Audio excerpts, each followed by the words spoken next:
അങ്ങോട്ടൊക്കെ പോണ്ട സിതുവാ ആർക്കേ സിംബുവിന്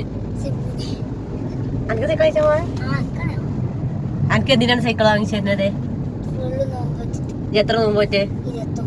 28 നോമ്പ് പോലെ വെക്കതേ 28 നോമ്പ് വെച്ചിട്ടുള്ളൂ 30 നോമ്പ് പറ്റാനല്ലേ വാങ്ങിച്ചു കൊടുക്കുന്നത് ഏത് സൈക്കിൾ വാങ്ങിച്ചത് എന്നാലോ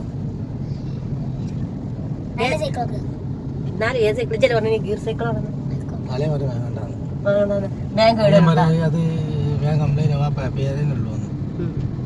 അപ്പൊ ഗീർ സൈക്കിൾ നമുക്ക് വേണ്ടട്ടാ സിതുവാ സൈക്കിൾ കട ഒന്നവിടെ അവിടെ അങ്ങനെ ഉണ്ട് സൈക്കിൾ കട സൈക്കിൾ കടയിൽ പോയി ചോദിച്ചൊക്കെ ഉണ്ടാവില്ലേ അങ്ങനെ നമ്മള് സൈക്കിൾ കടയിൽ എത്താനായില്ലേ